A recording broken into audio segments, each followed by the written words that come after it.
رات ان کو آسمان پر زندہ اٹھا لیا؟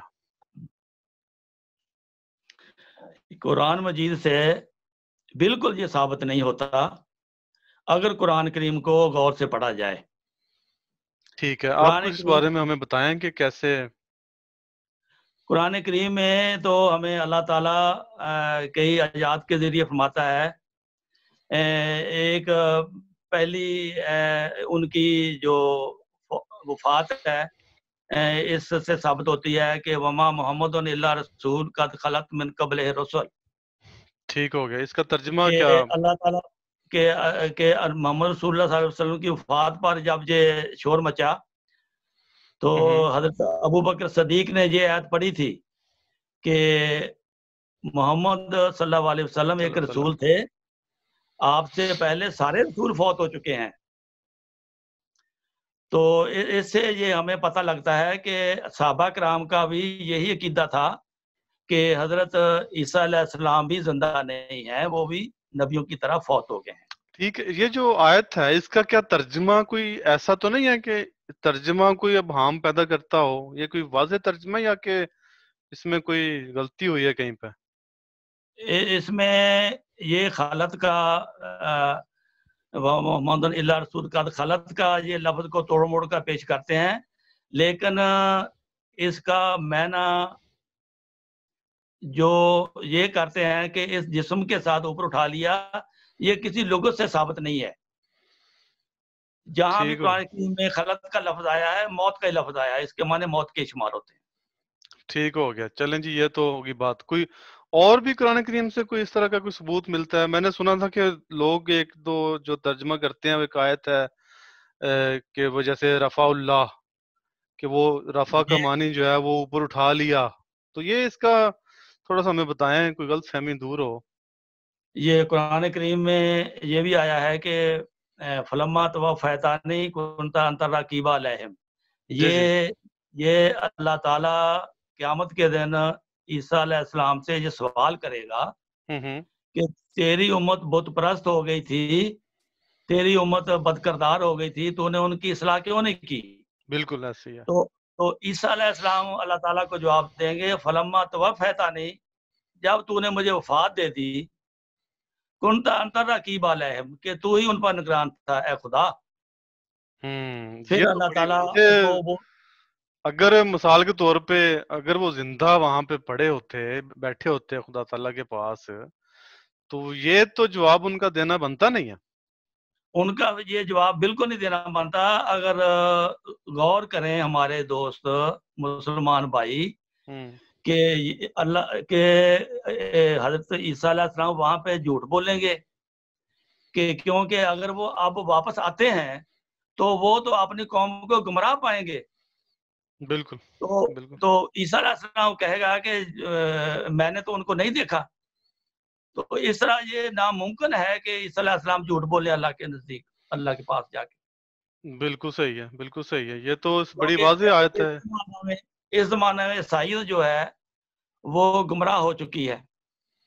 بالکل اسی طرح جس طرح یہودی گمراہ ہو گئے تھے، اور اس زمانے میں مسلمان بھی اسی طرح گمراہ ہوئے ہیں یہودیوں کی طرح.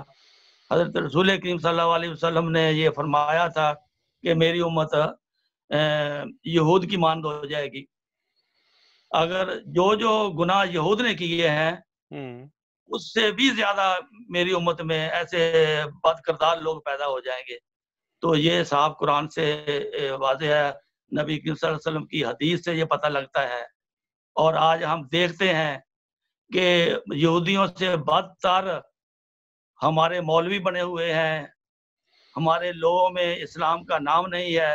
یہودیوں کی طرح جس طرح وہ بددیانتی کرتے تھے، جس طرح وہ چوری کرتے تھے، جس طرح وہ ظلم فساقی کرتے تھے، جس طرح وہ اغوا کرتے تھے، اس سے زیادہ آج مسلمانوں کا کردار ہے.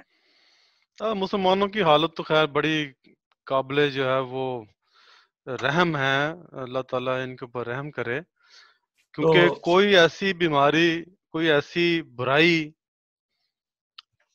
سے برات جہاں پہ میری برائی ہے کہ وہ ایسی نہیں بچ گئی جو کہ مسلمانوں میں نہ پائی جاتی ہو. خود خاص طور پہ جب ہم اپنے وطن عزیز پاکستان کی بات کرتے ہیں تو ادھر آئے دن پتہ چلتا ہے خبروں میں آگے پیچھے کہ کیسے لوٹ مار اور رشوت کا بازار گرم ہے، اور مدرسوں میں کیا ہو رہا ہے.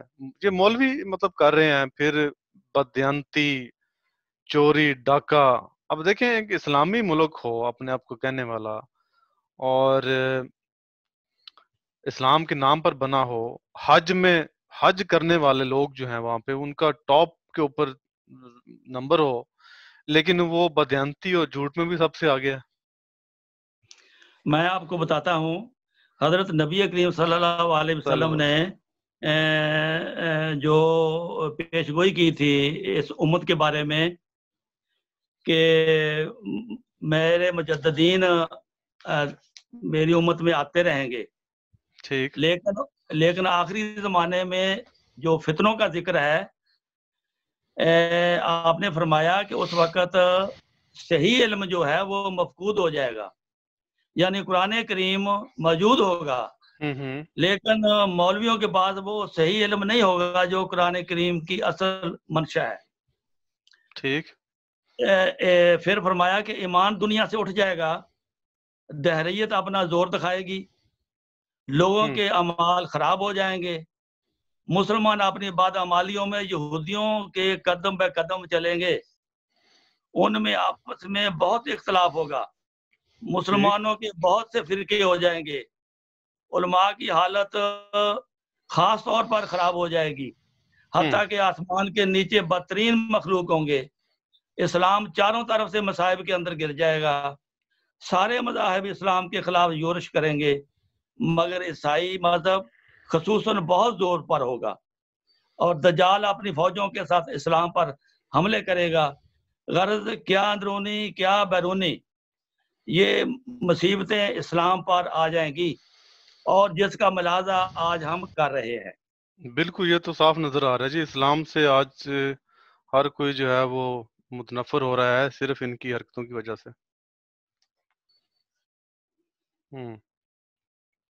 جب یہ اتنی کہہ لیں کہ یہ میں اس کو خوشخبری تو نہیں کہوں گا، لیکن یہ بات تو بڑی ڈرانے والی جو آپ نے حدیث پڑھی ہے، آن صلی اللہ علیہ وسلم نے یہ تو بڑی ڈرانے والی بات کی ہے کہ امت کا یہ حشر ہو چکا ہوگا، تو کیا کوئی ساتھ میں کوئی خوشخبری نہیں تھی کہ پھر یہ ٹھیک کیسی ہوگی یا ایسی رہے گی؟ حضرت رسول کریم صلی اللہ علیہ وسلم نے اس زمانے میں جب یہ حالت ہو جائے گی جی پھر فرمایا کہ میرا امام مہدی امت کی اصلاح کے لیے آئے گا. ٹھیک ہو گیا. تو وہ کب آئے گا، کب مطلب فرمایا کہ کب آئے گا وہ، یعنی کہ کوئی نشانیاں اس کی؟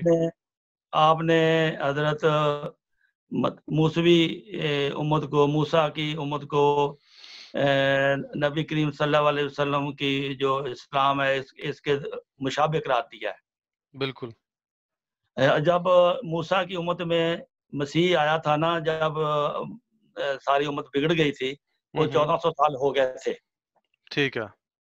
اسی طرح مقدر تھا کہ امت محمدیہ میں بھی 1400 سال کے بعد ہی مسیح آئے. حضرت رسول یعنی کہ تجدید کرنے کے لیے آئے. جب یہ کہ اسلام اتنا بگڑ چکا ہوگا، امت اتنی بگڑ چکی ہوگی، تو ایک تجدید کرنے والے کا آنا تو بنتا ہے. وہ اس کی پھر یہ نشانیاں بتائی ہیں کہ وہ مسیح جب آئے گا تو امت کی یہ حالت ہو جائے گی جو میں نے آپ کو پڑھ کر سنائی ہے. یہ تو بڑی خوفناک حالت. جب حضرت مسیح آئے تھے تو یہودیوں نے حضرت عیسیٰ کی سخت مخالفت کی تھی، اور یہودی مولویوں نے خاص طور پر. ٹھیک ہے. ان کے نقش قدم پر چلتے ہوئے امت محمدیہ کے جو علماء 14ویں صدی میں ہوں گے وہ اس مسیح کی، مہدی کی مخالفت کریں گے، جیسا کہ عیسیٰ کی مخالفت یہودی علماء نے کی تھی. اور ہمیں یہ بھی پتہ لگتا ہے کہ اس امت کے مولوی جو ہے وہ بالکل یہودیوں کی مانت ہو جائیں گے، یہودی مولویوں کی مانت، بلکہ اس سے بھی آگے ہوں گے. ایک حدیث میں فرمایا کہ میری امت کے جو آخری زمانے کے علماء سو ہوں گے وہ زمین کے نیچے بدترین مخلوق ہوں گے، وہ کبھی لوگوں کو سیدھا راستہ نہیں دکھائیں گے، یعنی کہ وہ اور بدترین آج ہم مخلوق ہوں گے اور فتنے ان میں سے اٹھیں گے اور ان کی طرف واپس لوٹ جائیں گے، ان کی طرف واپس چلے جائیں گے۔ اور یہ آج ہم کل ہم دیکھتے دیکھ ہیں رہے ہیں۔ کہ پاکستان میں پہلے تو مولوی جو ہے انہوں نے اپنے فرقے بنائے ہوئے ہیں، کوئی بالکل فرقہ ایک دوسرے کے ساتھ مطابقت نہیں کرتا، ہر ایک کے اپنے اپنے ہیں، بلکہ ایک دوسرے کو کافر کہتے ہیں، ایک دوسرے کے پیچھے نماز پڑھنا ان کے لیے حرام ہے، اور ایک دوسرے کو انہوں نے فتوے کافروں کے کافر کے ہونے کے فتوے لگائے ہوئے ہیں۔ اچھا، ویسے تو میں اپنے علم کے لیے پوچھنا چاہ رہا ہوں کہ میرے علم میں یہ بات نہیں ہے کہ کوئی فرقہ جو دوسرے کو وہ مطلب کافر نہ سمجھتا ہو، کیا ایسا کوئی فرقہ ہے آپ کی نظر میں؟ مجھے تو لگتا ہے ہر ایک نے ایک دوسرے کے خلاف جو ہے وہ کفر کے فتوے بہرحال دے رکھے ہیں۔ بالکل، وہ یہ ایک دوسرے کے پیچھے نماز نہیں پڑھتے، ایک دوسرے کو انہوں نے کافر سمجھا ہوا ہے، اور بڑے ہی یہ عوام بھی سنتی ہوگی اور پڑھے لکھے لوگ بھی یہ سنتے ہوں گے کہ شیعہ کو یہ سنی بھی کافر سمجھتے ہیں، وہابی بھی، اور سنیوں کو وہابی کافر سمجھتے ہیں اور وہابیوں کو سنی کافر سمجھتے ہیں۔ بہرحال ان میں سے اسی لیے تو اس زمانے میں مسیح کے آنے کی پیش خبری دی تھی، خوشخبری دی تھی کہ جب اتنا اختلاف بڑھ جائے گا پھر مسیح آئے گا اور وہ اپنی جماعت بنائے گا، ان میں سے لوگ نکل کر مسیح موعود کو مانیں گے، اور پھر اللہ تعالیٰ وہی اسلام جو 14 سال پہلے تھا وہ مسیح موعود جو ہے وہ دنیا میں پیش کرے گا۔ یعنی آج کل صورتحال یہ بن چکی ہے کہ سارے مسلمان ایک دوسرے کو جب وہ کافر کہہ رہے ہیں اور کافر سمجھتے ہیں، ایک کافر ہی ہیں جو ہمیں جو مسلمان سمجھتے ہیں، سب کو اکٹھا ہی، یعنی یہ صورتحال جو وہ بن چکی ہے۔ تو یہ تو خوفناک بڑی صورتحال ہے، اور یہ آن صلی اللہ علیہ وسلم کی جو پیشگوئی ہے وہ بھی ظاہر ہے پوری تو ہو کے رہنی ہے، اس میں تو کوئی شک ہی نہیں ہے۔ لیکن جب یہ خوشخبری سنائی کہ جی مزے کی بات یہ ہوئی ہے کہ ان مولویوں نے اکٹھے ہو کر جو ایک دوسرے کو کافر کہتے ہیں، جماعت احمدیہ کو انہوں نے 73 کے آئین میں غیر مسلم کا لیبل لگا دیا، ایسا قانون پاس کیا کہ جس میں جماعت احمدیہ کو کہا کہ بلکہ یہ آئین میں لکھ دیا کہ اب نبی کی صلی اللہ علیہ وسلم کے بعد کوئی نبی نہیں آ سکتا، نہ کوئی شرعی نہ غیر شرعی، اور جو مانے گا اس کو وہ کافر ہو جائے گا۔ ٹھیک ہے، لیکن اس میں تمام فرقوں نے تو چلو کہہ دیا اور ان کے اوپر کفر کے فتوے صاحب کے لگے ہوئے، لیکن آپ جماعت احمدیہ کو اس سے کیسے ڈفرینشیٹ کرتے ہیں؟ وہ دوسروں سے مختلف کیسے ہے؟ کیا واقعی آپ شریعتی نبی جو ہے جماعت احمدیہ یعنی کہ اس کو مانتی ہے کہ آنا ہے؟ پہلے میں ان کو غیر مسلم ثابت کر لوں۔ انہوں نے انہوں نے جو آئین بنایا ہے نا، یہ آئین ہے کہ نبی کی صلی اللہ علیہ وسلم کے بعد کوئی عقیدہ رکھنے والا کہ نبی آئے گا وہ غیر مسلم ہے۔ اچھا، اور انہوں نے بنایا ہے عقیدہ صرف احمدیوں کے لیے، لیکن ان کو یہ نہیں پتا تھا کہ ہم سب بھی غیر مسلم ہو گئے ہیں۔ اچھا، وہ کیسے؟ یہ تو بڑی کیونکہ یہ سارے مولوی حضرت عیسیٰ علیہ السلام کا انتظار کر رہے ہیں، جب حضرت عیسیٰ علیہ السلام کو یہ ان کا عقیدہ ہے کہ وہ عیسیٰ علیہ السلام آئے گا اور وہ نبی ہوگا، اس لیے اس آئین کی روح سے یہ سارے غیر مسلم ہو گئے ہیں۔ اچھا، ہاں بالکل بالکل، ہاں یہ تو بڑی مزیدار بات ہوئی۔ ویسے یہ تو اپنے پاؤں پہ کلہاڑی مار بیٹھے ہیں۔ ان کو یہ سمجھ نہیں آئی کہ یہ ہم نے کیا کیا ہے. آپ یہ اگر ان کو کوئی بتائے نا کہ آپ تو خود مسلمان نہیں ہو, آپ نے ہمیں کیا غیر مسلم قرار دینا ہے, اچھا, تو اس طرح وہ ان کے پاس کوئی جواب نہیں ہے. اچھا, دوسرا وہ یہ بھی سوائے اس کہتے کے ہیں کہ جماعت احمدیہ کے خلاف تمام مسلمانوں کے جو فرقے بتائے جاتے ہیں 72 کے قریب, ان کا یہ اجماع ہوا ہے, جو کہ جس کو وہ اجماع امت کا نام دیتے ہیں. اجماع امت پہلے بتا دیں اجماع ہے کیا, ذرا ہمارے ناظرین کو آپ ذرا اس کی یہ جو ڈیفینیشن بتا دیں. نبی کریم صلی اللہ علیہ وسلم نے فرمایا تھا کہ اس زمانے میں میری امت کے 73 فرقے ہو جائیں گے. بالکل. اور 73 جو ہے وہ 73 میں سے ایک جنتی ہوگا, باقی دوزخی. ٹھیک ہو گیا. اب سوال یہ یہاں پیدا ہوتا تھا اس زمانے میں کہ امام مہدی تو آ گیا ہے, امام مہدی نے بات مان لی ہے, ہم 100 کہتے رہیں کہ ہمارا فرقہ ناجی ہے, ہم سچے مسلمان ہیں, تو وہ کوئی نہیں مانے گا. انہوں نے خود اپنے آپ کو اکٹھا کیا, اور جو جنتی تھا فرقہ جماعت احمدیہ, اس کو باہر نکال دیا. اور یہ 72 جو ایک دوسرے کو کافر کہتے تھے, یہ ایک فرضی طور پر, عارضی طور پر اپنے آپ میں خوش ہونے کے لیے کہ ہم 72 اکٹھے ہو گئے ہیں تو ہم مسلمان ہیں. حالانکہ نبی صلی اللہ علیہ وسلم کی حدیث کی روح سے یہی کافر بنتے ہیں.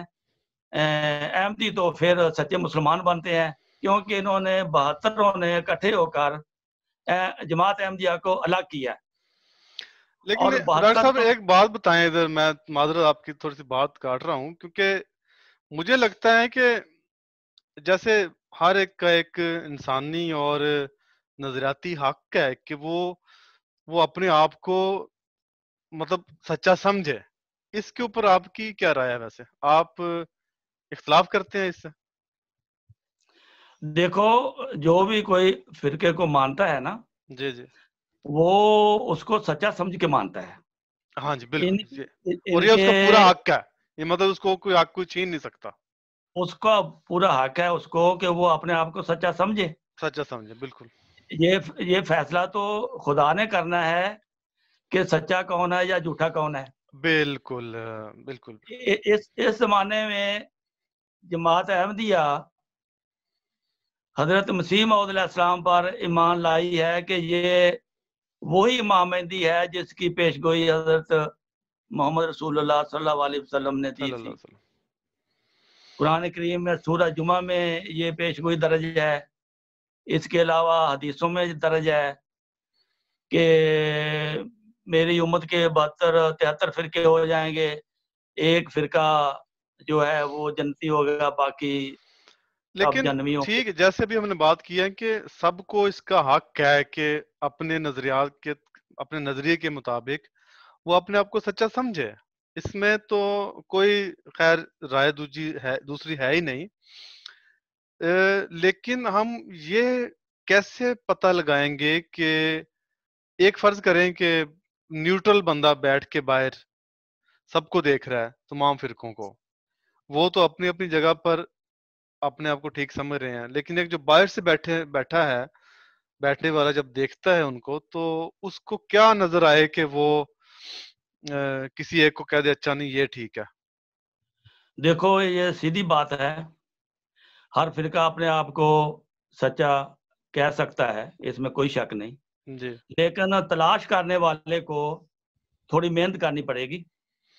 آپ محنت تھوڑی سی جو ہے وہ اس کی آسان کر دیں تلاش کرنے والوں کو, کہ وہ کیسے تلاش کرے. کوئی آن وسلم کی حدیث کی روح سے یا کوئی اور کوئی نشانی کی روح سے کوئی؟ دیکھو, اس زمانے میں سوائے مرزا غلام احمد قادیانی نے کسی نے نبی ہونے کا دعویٰ نہیں کیا. اچھا, نہ یہ کسی شریعتی نے, نبی ہیں, کوئی اپنی کتاب بھی لے کے آئے ہیں یہ, یا کہ کون سی کتاب ہے ان کے پاس الہامی؟ یہ خالص حضرت محمد رسول اللہ صلی اللہ علیہ وسلم صلی اللہ علیہ کی شریعت پر عمل کروانے کے لیے ہمیں آئے ہیں. وسلم. اور اچھا, یہ نبی کریم صلی اللہ علیہ وسلم کے غلام کی حیثیت سے, روحانی بیٹے کی حیثیت سے ان کے خادم کی حیثیت سے یہ آئے ہیں، ان کا اپنی کوئی شریعت نہیں ہے، یہ ہمیں وہ راستہ دکھانے آئے ہیں صراط المستقیم کا، جو محمد صلی اللہ علیہ وسلم نے بنی نوع انسان کو دیا تھا۔ ٹھیک ہے، یعنی کوئی شریعت نئی نہیں ہے، یہ صرف اس تجدید شریعت کے لیے آئے ہیں؟ نہیں، کوئی شریعت نبی نہیں۔ جس طرح موسیٰ علیہ السلام کی امت میں اس کی شریعت کے متحد ہو کے نبی آتے رہے ہیں، اسی طرح اس شریعت کی تجدید کے لیے، اس کو درست کرنے کے لیے تو اللہ تعالیٰ نے جس طرح پہلے ہر صدی میں ایک مجدد بھیجا ہے، یہ مجدد اعظم ہے 14ویں صدی میں، جو جس نے پوری دنیا کی اصلاح کے لیے اللہ تعالیٰ نے اس کو بھیجا ہے، خاص طور پر مسلمانوں کی اصلاح کے لیے۔ صحیح ہے، ٹھیک ہو گیا۔ اس کے اوپر تو ایک لمبی ہماری گفتگو ہوگی، کیونکہ یہ کوئی ٹاپک جو ہے وہ چھوٹا نہیں ہے، اور اس کے لیے ہمیں بہت سارے سیشن آپ کے ساتھ کرنے پڑیں گے، اور دیکھنا پڑے گا کہ مختلف حوالوں سے، قرآن کریم کے حوالوں سے، حدیثوں کے حوالوں سے، کہ جو امت مسلمہ میں جو مختلف فرقے ہیں ان میں کیا اختلافات ہیں، اور پھر جو آپ نے بات کی ہے کہ جماعت احمدیہ ایک ایسے شخص پر ایمان لائی ہے جس نے مسیح موعود ہونے کا دعویٰ کیا ہے، اور اسی مسیح موعود ہونے کا دعویٰ کیا ہے جس کی خوشخبری حضرت صلی اللہ علیہ وسلم نے 14 سال پہلے جو ہے وہ امت کو عنایت فرمائی تھی۔ تو ڈاکٹر صاحب آپ کا بہت شکریہ آج کے سیشن کے لیے، تو انشاءاللہ ہم اگلے سیشن میں یہیں سے بات شروع کریں گے، اور مزید اس کو کھول کر بیان کریں گے اپنے ناظرین کے لیے، تاکہ وہ آسانی سے یہ جو پیچیدہ مسئلہ ہے اس کو سمجھ سکیں۔ تو آج کے لیے اتنا کافی ہے، بہت شکریہ، آپ نے ہمیں ٹائم دیا، جزاکم اللہ خیر الجزا۔ جزاکم اللہ خیر الجزا۔